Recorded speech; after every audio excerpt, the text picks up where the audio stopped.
I must say, I am blessed by some pretty amazing colleagues. Teachers who do amazing work. Teachers who inspire their students, have great insight into their content, and who continually strive to improve their practice.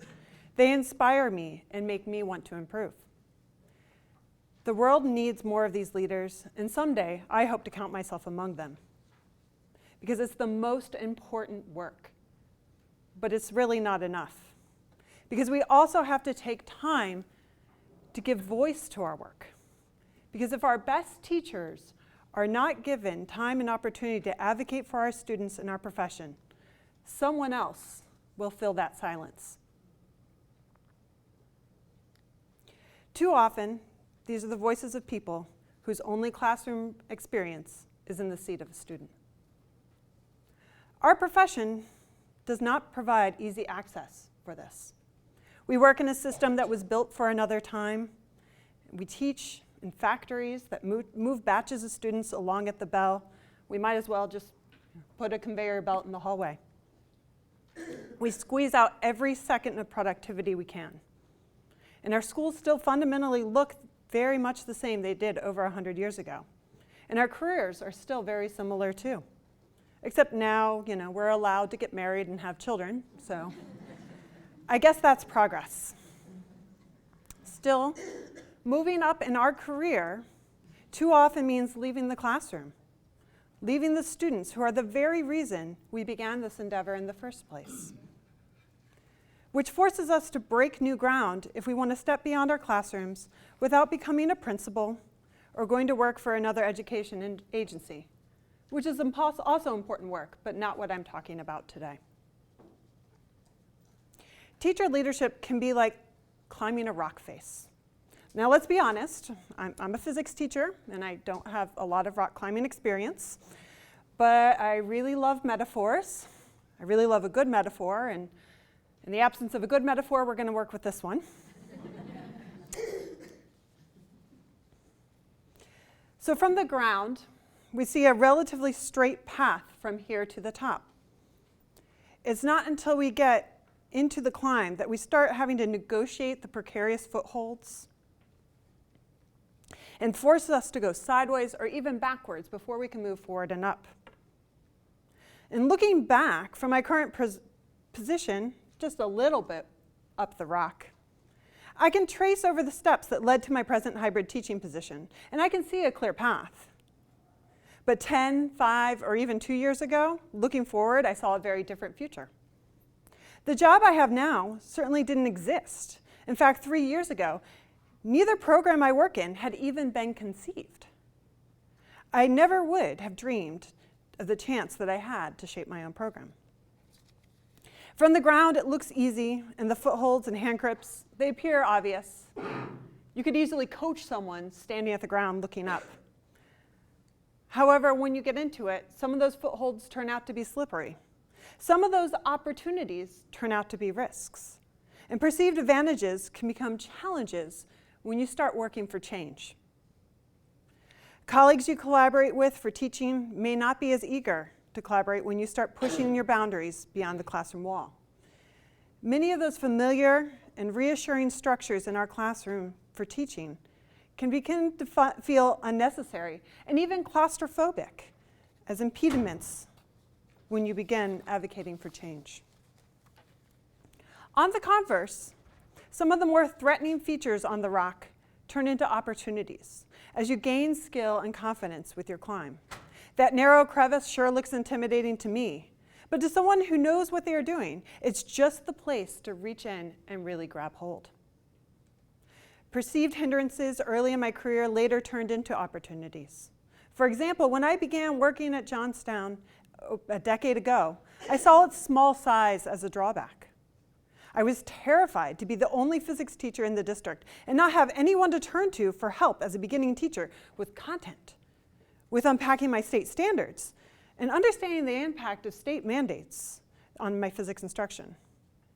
In those first years, I had no one to hand me a lesson plan or figure out the nuances of the AP Physics curriculum with me, and I was scared. It wasn't long, though, before I gained access to a network of physics teachers and collaborators very much from the Knoll Science Teaching Foundation as a network, who provided me with great inspiration and insight into many of the challenges I faced.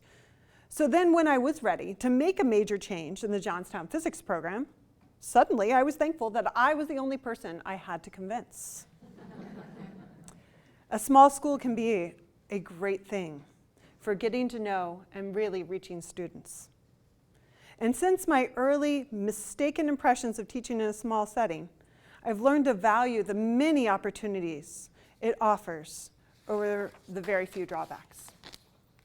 So I want to share a little bit more of my story, a little piece of my climb. So around the time, or just before I began National Board, just a few years into my career, I fell in love. I fell in love with project-based learning. I happened upon a workshop, and I thought, wow, this is something I can bite into, something I want to do with my students. So I attended another workshop, and thankfully, from the support from the Knoll Science Teaching Foundation, I was able to gather a group of colleagues across the nation that I could dig into this with, share ideas, resources, and troubleshoot the many, many, many problems. And I began the work of transforming my classroom from the more traditional physics classroom that I had been educated in to something that was embedded in real-world work and problems and project-based learning. Because I have a big mouth, I didn't stop talking about it. And I managed to convince some administrators to let me put on a workshop over the summer for colleagues in the Johnstown School District. I wanted to do this workshop selfishly because I was looking for some collaborators that were in my own district, even in my own state. And we had 13 teachers attend that first workshop. And then we put on another one the following summer. And I started to see pieces of project-based learning projects on the copier left behind that I didn't even know about in the years that came. I think in part because of my work on this topic, but also my involvement in some other committees and focusing on professional development for my district, I was later invited to a conversation. This was a conversation among the district administrators, principals, and a handful of teachers to talk about the future of our school district. Now, this was a lofty conversation, and it didn't have any particular tangible goals at the time. But we started to talk about if we could do anything to change our classrooms, to change our schools, what would we do? And many of us felt that we needed to give our kids more authentic experiences, and that we needed to start breaking down the silos between the departments in the secondary level, and start looking at how knowledge connects and how it lives and plays in the real world.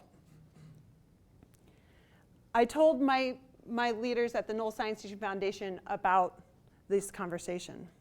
And so later that year, when I had a chance to run a national board candidacy writing retreat, modeled after one I had seen Annette put on, for Knoll Science teachers in Philadelphia, they said, Heather, why don't you extend your visit?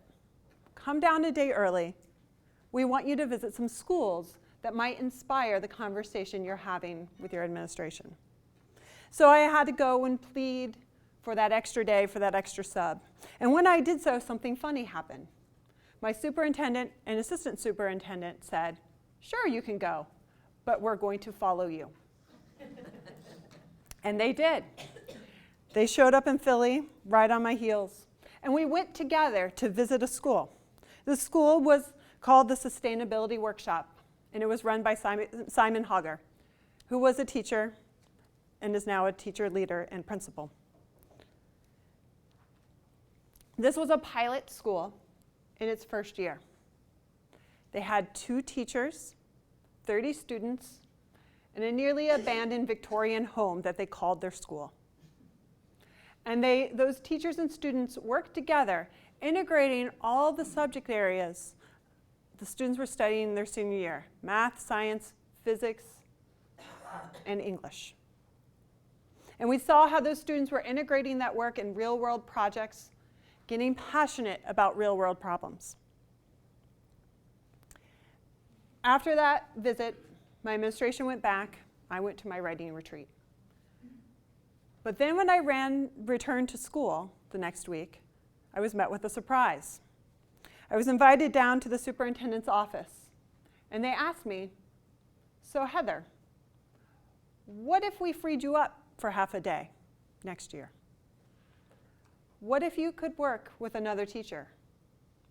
What if we gave you a group of students? What would you do?" I couldn't believe that they were putting that level of trust in us. And we built it. We built what we called the Learning Project. And we're now in our second year of that program, myself and my co-teacher, Ann Baggett, who's probably the one hiding behind her coffee mug up there. We work with seniors from Johnstown High School in project-based learning where we combine English, physics, statistics, participation in government, and economics. And we look at where the content lives in the real world, and we have our students engaged in projects involved in the real world. But that wasn't it. Because last year, I did take a maternity leave and had my daughter in December. And when I returned from my maternity, actually weeks before I turned my maternity leave, I popped my head back into the district to pick up some paperwork and to show off my baby girl. And the superintendent and assistant superintendent grabbed me again. And they said, "Heather, what if when you came back from your maternity leave, we didn't send you back to your normal afternoons at the regular high school? We're going to keep your replacement. She's doing a great job." And she is. She's doing a fantastic job. And I'm honored that she was actually my physics student once upon a time. But they had another plan for me in the afternoons, because the Hamilton, Fulton, Montgomery BOCES have received a P-TECH grant to start a Pathways in Technology early college high school. And they wanted to model that program, the instruction in that program, after the project-based learning that Ann and I had been doing the past year. And so they asked me to be an instructional coach. And so I got to spend the remainder of last school year teaching in the morning with Ann and planning with the new principal for HF and P-TECH. And now this year, I spend my morning still teaching with my kids, with Ann. And in the afternoons, I'm coaching and working with the teachers in P-TECH to do project-based learning with those students. I never would have dreamed of this role, because I get to do things I'm really passionate about, but I still get to be in the classroom. And I still get to be grounded every day with kids, met with the frustration and the tears of knowing I'm not reaching them the way I want to reach them, but knowing that I have tomorrow to try harder.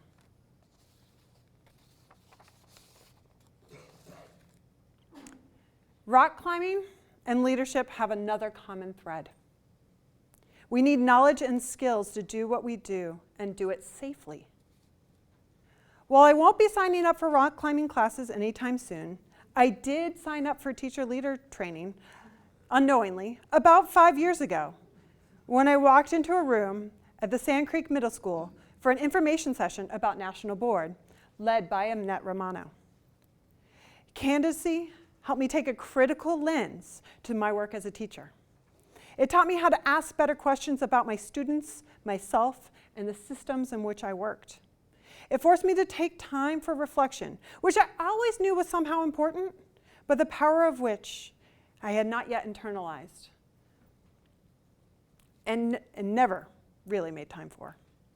But most importantly, the years I spent working on my portfolios helped me to find my voice.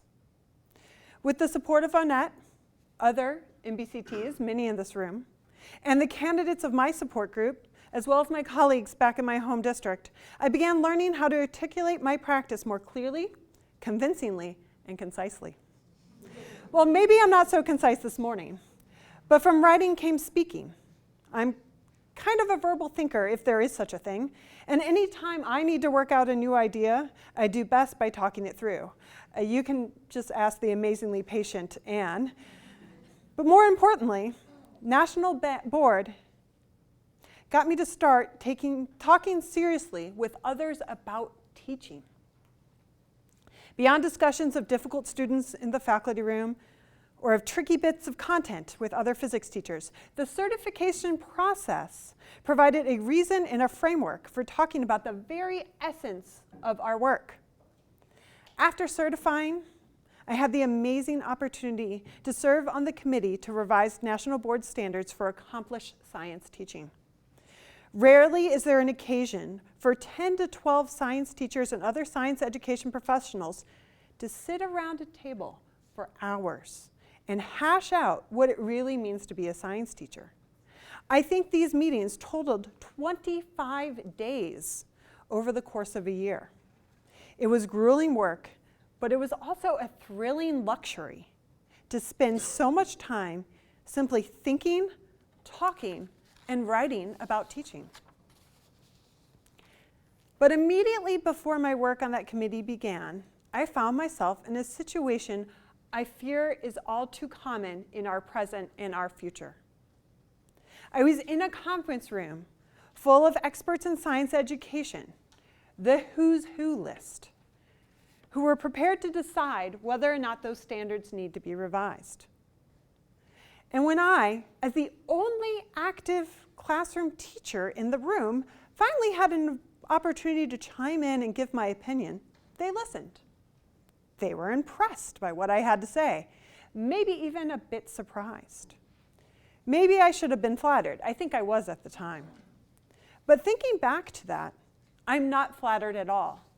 In fact, I'm pretty irritated. Anyone who is that surprised and impressed with what I had to say has clearly not taken the time to sit down and listen to a teacher. Perhaps against a room of other non-teacher professionals, I had a great deal of insight into the classroom. But I can't hold a candle to most of the people in this room. Maybe it's because adults have spent 12 plus years sitting in our place of work as children that everyone thinks they know as much, or maybe even more, than the teachers. So like the experienced rock climbers, who you make it look easy. So now we have to face our rock walls. We have to take risks, and we have to speak out for our students, our classrooms, our colleagues, our schools, and our profession. Today, you're going to hear about some pretty amazing climbs, and maybe even start planning some new treks of your own. We have to seize the existing opportunities. We have to create new ones. This is our profession, and if we don't speak up, someone else will. Thank you.